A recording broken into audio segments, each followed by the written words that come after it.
اگر آپ ڈپریشن میں ہیں اور کوئی آپ کو چھوڑ گیا ہے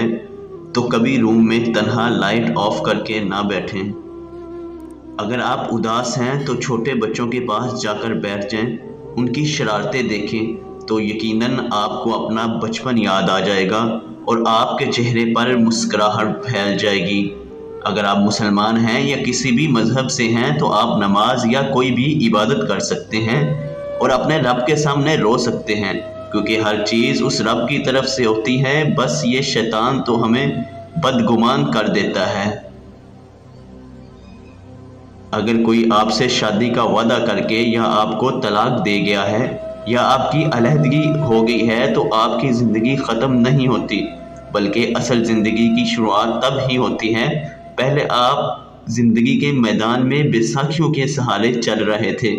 جبکہ اب آپ کو آزادی ملی ہے تو کیوں نہ آپ ان کا سہارا بن جائیں جن کو سہارے کی ضرورت ہے۔ قسمت کو کوسنا، کسی پہ بے وفائی کا الزام لگانا، اس کا کیا فائدہ؟ یا آپ روتے رہیں یا آپ طاقتور بن جائیں۔ اگر آپ فائنینشیل پرابلم کا شکار ہیں یا آپ کے پاس کرایہ کا گھر ہے تو ایک دفعہ کسی بھی شہر کے فلائی اوور کے نیچے پڑے ہوئے ان بچوں، عورتوں اور مرد حضرات کو دیکھ لیں جن کے پاس ایک وقت کی روٹی نہیں ہے اور نہ ہی چھت ہے۔ اسی طرح آپ کو لگتا ہے کہ آپ کی شکل و صورت اچھی نہیں ہے تو کسی بھی ہسپتال کے فائر اینڈ برن ہال کا وزٹ کر لیں، آپ کو شاید اللہ کی تقسیم پر صبر آ جائے گا۔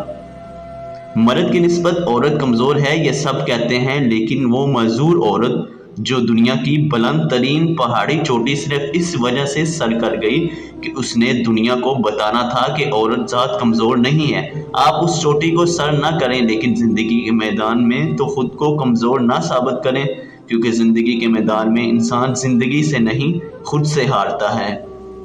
اگر آپ نے کسی سے سچی محبت کی ہے اور وہ آپ کو چھوڑ گیا ہے